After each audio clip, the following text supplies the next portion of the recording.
Actually, no. No, no. No, he's not here. He's the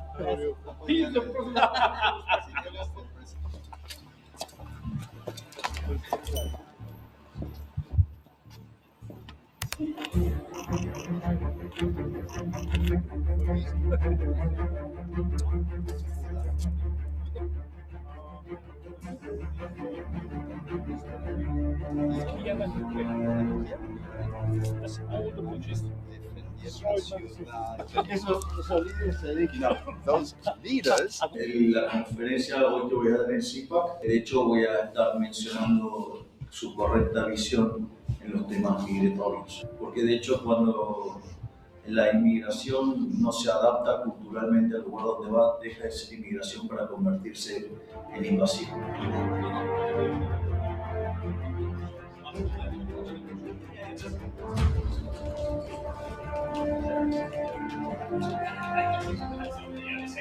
Es la primera vez en la historia de nuestras naciones de que un presidente ha visitado Hungría. Y la verdad es que tampoco entiendo cómo ha ocurrido esto. Y durante tanto tiempo no ha habido ningún presidente de Argentina. Pero estamos muy felices de que por fin sabemos la verdad. Y su visita es en un tiempo muy importante. Hay muchas cuestiones abiertas en Europa. Pero hoy en día hay una batalla por el alma del occidente. Por la libertad, por la tradición. Y es un momento muy importante para Europa.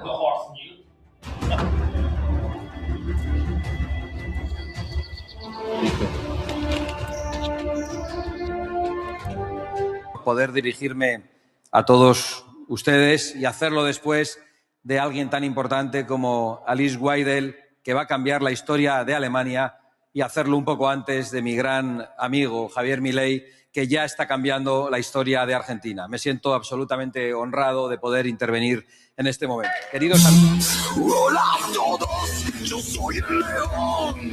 Rugió la bestia en medio de la avenida. Por favor. Hello everybody, I'm the lion. Buenas tardes a todos. Es para mí un verdadero gusto estar aquí en Hungría, siendo el primer presidente de Argentina en estar por primera vez en este hermoso país.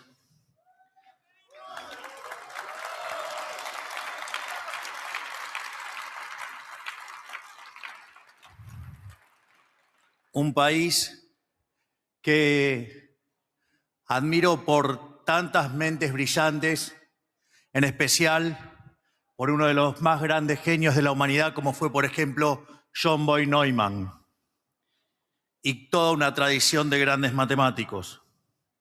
Además, un país de una enorme historia, una gran tradición y, sobre todas las cosas, un país emblema de lo que es la lucha contra los colectivistas, ya sean las versiones asesinas de los colectivistas o las versiones de buenos modales, globalistas, woke, socialistas o zurdos. Una nación con la que compartimos el amor por las ideas de la libertad y con cuyo primer ministro Viktor Orbán nos une una fraternidad personal y un sentimiento de admiración mutua. También es un placer ser parte de una nueva edición de CIPAC. Nunca son suficientes los agradecimientos a sus organizadores por las invitaciones y por el privilegio de dirigirme una vez más ante un público deseoso de llevar la batalla cultural a todo el mundo. Considero de vital importancia mantener viva esta llama. Me refiero a las ideas de la libertad, que en todo momento hay quienes están intentando extinguirlas. Eventos como este contribuyen a que este fuego siga encendido y sea una guía para todos los hombres del mundo. Hoy vengo a hablarles de un concepto troncal de nuestra gestión de gobierno, que si bien hemos puesto en acción desde el primer momento, tan solo hemos puesto en palabras recientemente. Hablo ni más ni menos de la moral como política de Estado. Esto es, en pocas palabras, una metodología de toma de decisiones basada en un orden inflexible de prioridades, el cual pasaré a explicar. Como ustedes saben, cada decisión que se toma desde un rol del gobierno tiene 3 variables a considerar. La primera es la variable moral, es decir, si es éticamente correcto, tal como dijo Marco Aurelio, que lo resumo perfectamente en sus meditaciones. Si no es correcto, no lo hagas. Si no es verdad, no lo digas. La segunda variable a considerar es si la medida es eficiente económicamente, es decir, si genera prosperidad. Y por último, en tercer lugar, está la variable de la utilidad política, que es la última en la línea de prioridades, es decir, si al político que toma la decisión le sirve a título personal o no. Para nosotros, que pensamos en generaciones en lugar de ciclos políticos, este orden es claro y autoevidente. Lo moralmente correcto, es decir, la defensa del derecho a la vida, a la libertad y a la propiedad, siempre, sin excepción, están primero. Y el cálculo político siempre, sin excepción, está al final. Este marco moral funciona como una plataforma, diría la única plataforma moral creada hasta la fecha, sobre la cual puede surgir naturalmente el capitalismo de libre empresa, el sistema económico más eficiente a la hora de generar prosperidad y riqueza y sacar miles de millones de la pobreza. Y por último, es el crecimiento económico lo que termina generando la utilidad política, porque cualquier político bajo cuyo mandato su pueblo prospere sacará alguna forma de rédito político. En la Argentina, durante 100 años se hizo diametralmente lo contrario. Los políticos pusieron en duda la propiedad privada, emitieron dinero sin respaldo, endeudaron a generaciones enteras que aún no han nacido y un sinfín de aberraciones económicas y morales de toda índole. Todo con el objetivo principal de favorecer sus trayectorias políticas en el corto plazo, de cada cara elección de turno, en detrimento no solo del bienestar material de sus pueblos, sino de su integridad moral. Y con esto me refiero a que el político transmite su obsesión por el corto plazo al mercado y a la población, obligándola a adaptarse a marcos temporales cada vez más acotados.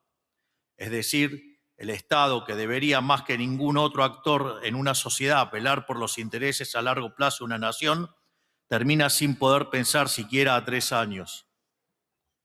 De esta manera se revierte el proceso de civilización, empujando a las personas hacia un estado de inmediatez barbárica donde el día a día prevalece por sobre el proyecto a futuro.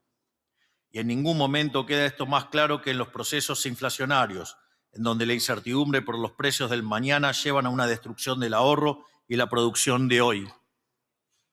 Así nosotros heredamos un país que venía de años y años repitiendo esta conducta nociva, que nos dejó hacia finales del 2023 al borde de la peor crisis de nuestra historia, con una inflación de más del 200% y que viajaba directamente a una hiperinflación, ya que teníamos una inflación diaria del 1,5%. Fue gracias a aplicar con convicción nuestra heurística que logramos sacar el país a flote. Es decir, de una inflación que venía viajando al torno del 15.000 anual, pasamos a una inflación que está en torno al 30 y probablemente sobre el final de nuestro mandato, en este primer mandato, la terminaremos por desterminar. En el ámbito económico, la búsqueda de la conveniencia política llevó a nuestros políticos a endeudarse constantemente para financiarse a sí mismos y a sus amigos. Al momento de pagar, dado que ajustar el gasto y cumplir los contratos les parecía políticamente inaceptable, optaron por defaultear una y otra vez en nuestras deudas, dinamitando la confianza de nuestro país alrededor del mundo y su capacidad de crecimiento económico. Como eso no alcanzó para dejar de gastar compulsivamente, siguieron haciéndolo pero financiándolo con emisión monetaria, licuando los salarios de todos los argentinos y destruyendo nuestra moneda, a la que le quitamos 13 ceros en sucesivos procesos inflacionarios que incluyen 2 hiperinflaciones sin guerra y una tercera que logramos evitar a tiempo al asumir nuestro mandato. Y todo esto siempre en un contexto de alta presión fiscal y locura regulatoria que hacían inviable el comercio. Sin duda, la fiesta del gasto pública, traducida en déficit fiscal crónico, obedeció en todo momento a las más frívolas necesidades políticas de los dirigentes. Durante 100 años, nuestros políticos, sea por malicia o por ignorancia, pensaron que el camino óptimo a la eficiencia económica era la planificación centralizada. Esto fue un error garrafal que nos condujo al más terrible de los fracasos. Estábamos yendo con destino directo a Cuba y con parada inmediata en Venezuela. Pero esta elección no aplica solo a la Argentina, sino que puede observarse como una constante a lo largo de la historia de la humanidad. Todos los países occidentales han sufrido en mayor o menor medida de la fatal arrogancia de los políticos. Sin ir más lejos, la Unión Soviética, que prometió el paraíso en la tierra, terminó causando la muerte de 100 millones de personas y el regreso del canibalismo en una época donde la tendencia global era la prosperidad. El gran experimento, como lo llamaban algunos intelectuales occidentales socialistas, desde la comodidad de sus países prósperos, llegó a imponer largas penas de prisión a aquellos que desesperadamente por el hambre que generaba su sistema fracasado, robaban un puñado de harina o una mazorca de maíz. ¿O qué decir de Cuba, que tras casi 70 años de una supuesta revolución infantil que solo le importaba a la familia Castro, dejaron una población sumada en la más abyecta miseria y esta semana tuvieron que anunciar un cambio de modelo económico? Es decir, están teniendo su propia perestroika. Y que seguramente antes de mitad de año, con el liderazgo de ese gran hombre que es Donald Trump, probablemente veamos a Cuba libre.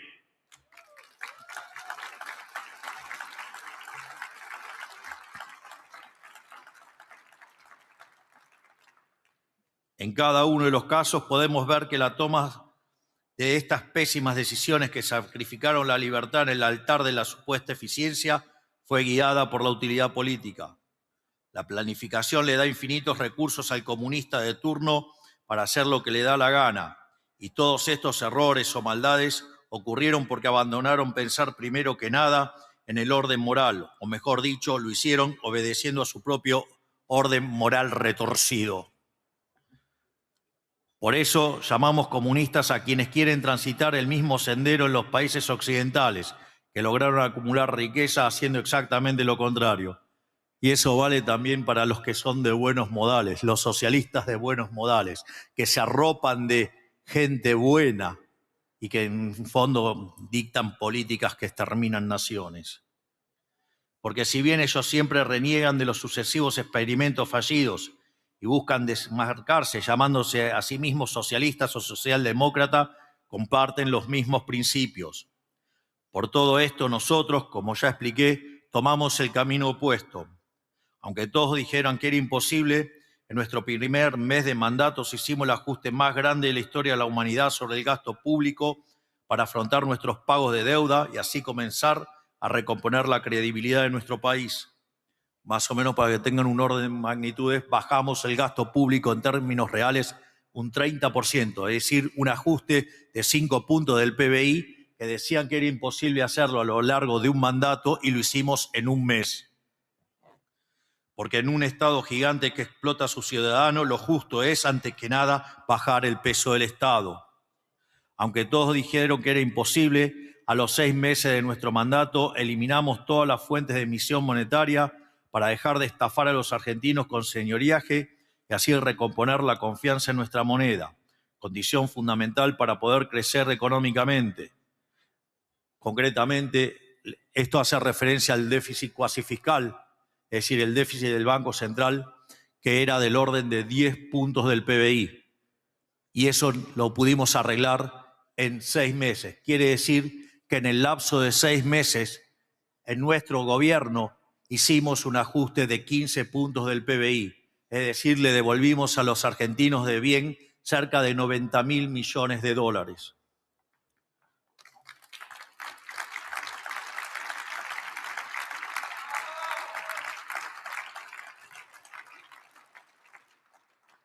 Aunque todos dijeron que era imposible, comenzamos a abrir gradualmente nuestra economía para que nuestros sectores verdaderamente competitivos pudieran competir globalmente y proliferar, y para que los argentinos pudieran acceder a bienes de máxima calidad al mejor precio, y no descansaremos hasta convertirnos en la nación más libre y abierta del mundo. Fruto de adoptar estas medidas, gracias a nuestro tamiz moral hemos logrado bajar la pobreza del 57% al 30%. Es decir, sacamos de la pobreza a más de 15 millones de argentinos, lo que representa haber sacado obviamente millones de argentinos de la pobreza. También hemos logrado bajar el riesgo país del orden de los 3.000 puntos básicos en torno a los 600 puntos y hemos comenzado a recibir inversiones en nuestro suelo por aproximadamente 100.000 millones de dólares.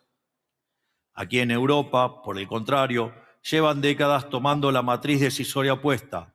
Tal como sucedía en Argentina, aunque a otro ritmo, primero analizan lo que le conviene al político o al burócrata, después lo que es económicamente eficiente y por último analizan lo que es moralmente correcto, si es que siquiera esto lo hacen.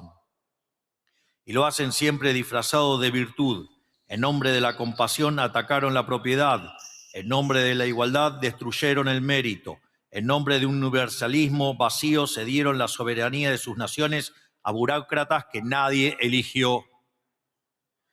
Cada vez que la política europea tomó una mala decisión, lo hizo con una causa noble en la mano y ese es el truco, esa es la trampa. Porque detrás de cada causa noble hay una ecuación política muy concreta. Crear dependientes es crear votantes. Cada subsidio es un voto comprado. Cada regulación es un favor cobrado. Cada frontera abierta es un padrón electoral expandido. No lo hacen por compasión, lo hacen porque les convienen y le ponen una bandera humanitaria encima para que nadie se atreva a cuestionarlos. Tomemos, por ejemplo, la política económica y la política migratoria. Como todos ya sabemos, Europa se vanagloria de ser un Estado niñera, es decir, quitarle proporcionalmente a los que más riqueza genera, violando el principio de propiedad y la igualdad ante la ley en el proceso para redistribuirlo con el resto de la sociedad en forma de servicios.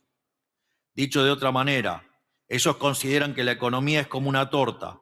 Ellos están enfocados en gestionar y decidir qué pedazo le corresponde a quién, en lugar de enfocarse en que la torta siga creciendo.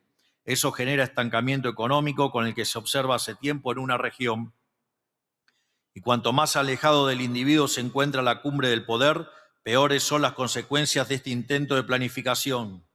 La sujeción nacional a los dictámenes unilaterales de organismos supranacionales reemplaza la soberanía y a las libertades individuales por los caprichos de los burócratas de turno. Cuando el poder se separa de la responsabilidad que trae la representación, se puede convertir en tiranía muy rápidamente. De hecho, en el discurso de recién, mencionó mi querido amigo Santiago Abascal el pichón de tirano que tienen en España. Si a esto le sumamos la cuestión migratoria, que lo que hace es aumentar indiscriminadamente la cantidad de receptores de pedazos de la torta, sin ninguna exigencia de aporte de ningún tipo, se termina estafando a la población que pagó impuestos durante tantos años, devolviéndoles un sistema camino al colapso. Fruto de este accionar, Europa se quedó sin crecimiento, sin imperio de la ley, y hoy ya está siendo evidente que sus dirigentes se quedaron también sin credibilidad política alguna. Y nada de esto puede tomarnos por sorpresa, porque tal como reza la frase, podemos ignorar la realidad, pero nunca podremos ignorar las consecuencias de ignorar la realidad. Ayn Rand Dixit. Y con esto quiero decir algo que parece obvio, pero que la política se encarga de oscurecer. Las ideas no son abstractas, las ideas tienen consecuencias reales en la vida real de las personas. Cuando una sociedad elige la libertad, las cosas mejoran. Lo estamos viendo en Argentina. Cuando una sociedad elige socialismo, las cosas empeoran.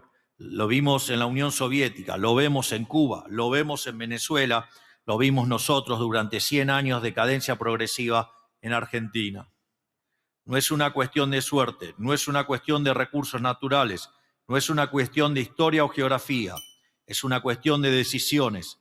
Las naciones que abrazan la libertad, la propiedad privada y el orden moral de la civilización occidental progresan. Las que la abandonan decaen, siempre sin ninguna excepción. Por eso lo que está en juego en cada elección no es solo quién gobierna, es qué dirección toma un pueblo y esa dirección importa. Por eso el primer ministro Orbán y el pueblo húngaro lo tienen muy bien claro. Siendo un país que vivió en carne propia las desgracias del comunismo, hoy encaran el mismo espíritu que estoy contando.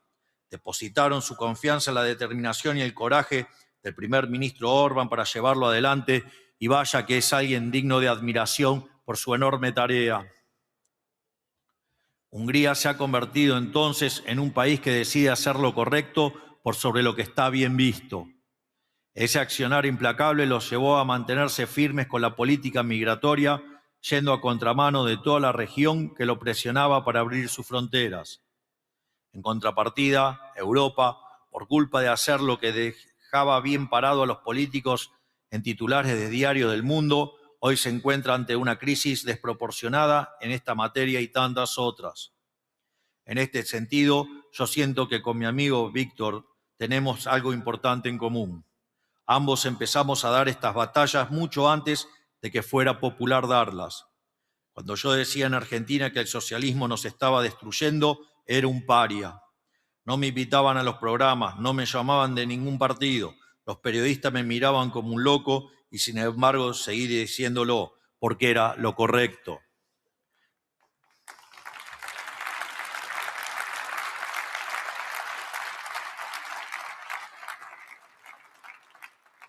Víctor, en paralelo, fue el primero en pararse frente a toda la Europa bien pensante y decir lo que nadie quería oír, que Occidente estaba en peligro, que Europa se estaba suicidando, que la inmigración masiva sin control no era un acto de generosidad, sino un acto de irresponsabilidad con sus propios pueblos.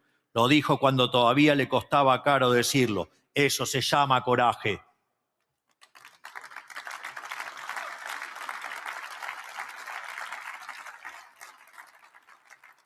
Hoy, años después, los hechos les dieron la razón a los que dijeron la verdad a tiempo. Y esto es exactamente lo que distingue a un estadista de un político. El estadista dice lo que es verdad antes que sea conveniente decirlo. Por eso mi mensaje esta noche para todos ustedes es el siguiente. Cuando lo malo y los malos se imponen como norma, es nuestro deber defender con más valentía que nunca la ética, la moral, la justicia y la verdad. Por mucho que lo intenten, por mucho que inviertan en medios, por mucho que impongan legislaciones, no debemos dejarnos convencer de que lo malo es bueno. Lo malo es malo aunque millones de personas lo defiendan.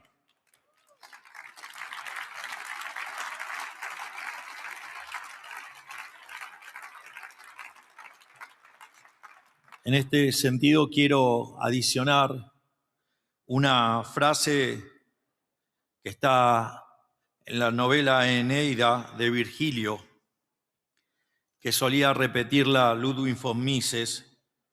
Primero la voy a decir en latín, que obviamente lo voy a pronunciar horriblemente mal, pero lo voy a intentar. Y dice, tu ne cedem malis, sed contra audentior ito. Es jamás cedas ante el mal, sino combátelo con más fuerza. Y vaya que Víctor lo está haciendo.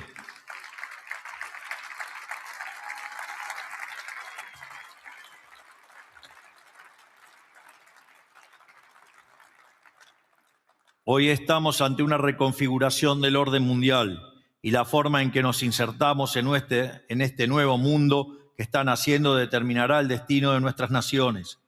La era de la cooperación global sin brújula moral ha terminado. Demasiadas instituciones que nacieron para mediar conflictos y garantizar la paz fueron capturadas por burócratas que la convirtieron en instrumentos para imponerle a los pueblos una agenda ideológica. Lo que debería ser un árbitro imparcial se convirtió en un actor con agenda propia y el resultado está a la vista. Tiempos de cambio requieren un diagnóstico correcto, una brújula moral calibrada y el coraje para actuar. En este mundo, cada vez más se partirán las aguas entre las naciones libres y las naciones sometidas. Hungría y Argentina son dos naciones que lo tienen muy claro y están abrazando los vientos de cambio. Por eso apoyamos iniciativas como la del Board of Peace del presidente de los Estados Unidos, Donald J. Trump.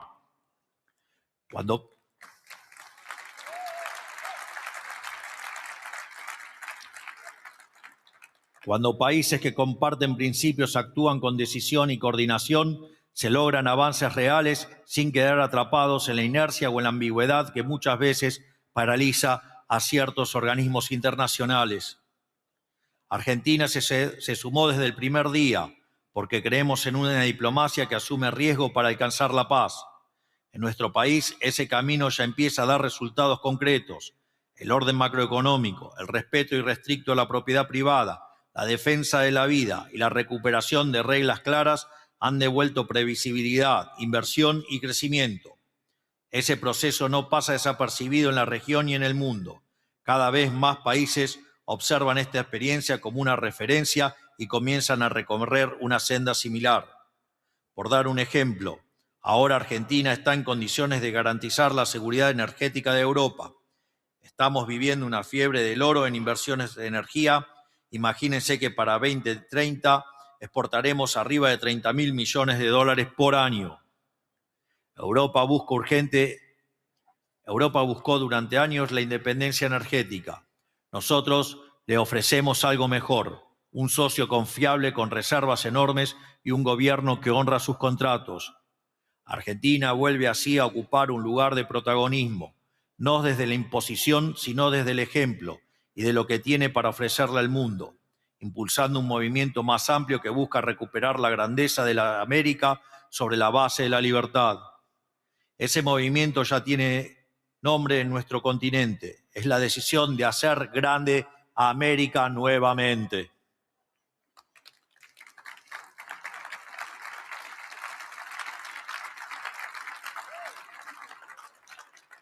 Es la convicción de que solo sobre la base de la libertad, el orden y el respeto por los valores que dieron origen a nuestra civilización es posible construir un futuro de prosperidad. Y esa misma convicción es la que hoy empieza a abrirse paso en Europa. Europa no necesita reinventarse, necesita reencontrarse consigo misma, volver a sus raíces, recuperar la confianza en su historia y dejar atrás la lógica de la culpa permanente. En ese camino, Hungría ocupa un lugar central y Víktor Orbán se ha convertido en una de las voces más claras y valientes en la tarea de devolverle a Europa su rumbo. Ahora, Hungría se está acercando a un nuevo punto de inflexión, donde se ponen en juego dos modelos morales opuestos para liderar el país por los próximos años. Ese comunismo que antes aparecía bajo la bandera soviética, hoy se muestra bajo otra apariencia. Se oculta detrás de las múltiples causas nobles y humanitarias, todas en apariencia independientes, pero íntimamente ligadas por una agenda común de guerra contra la tradición y odio hacia todo lo que consideramos bueno, bello y sagrado. Dentro de pocas semanas, el pueblo húngaro volverá a pronunciarse. Hoy más que nunca debemos tener en claro qué es lo que está verdaderamente en juego. Lo que Hungría defina tendrá eco en toda Europa, porque cuando una nación se mantiene en pie frente a las presiones de la corrección política, les muestra a otros países que también es posible resistir y vencer. Cuando una nación decide defender la libertad, a sus familias, a sus fronteras y a sus tradiciones, les recuerda a otros países anestesiados por los ingenieros de la decadencia que todavía hay tiempo para reaccionar. Y cuando un líder como Víktor Orbán da esa pelea sin pedir permiso, se convierte en un faro para todos los que no aceptamos que el destino de Occidente sea un crepúsculo administrado. Querido amigo Víktor, contás con nuestro respeto, con nuestra admiración y con nuestro apoyo. Hungría tiene en vos un líder de coraje excepcional y una vez indispensable para el futuro de Europa. Y todos los que damos esta batalla en nombre de la libertad, sabemos que cuando un hombre de Estado se planta con firmeza en defensa de su pueblo, no solo protege a su nación, también le devuelve esperanza al mundo. Por eso, muchísimas gracias a todos, que Dios bendiga a Hungría, que Dios bendiga a la Argentina, que las fuerzas del cielo nos acompañen y ¡viva la libertad, carajo! Muchas gracias a todos.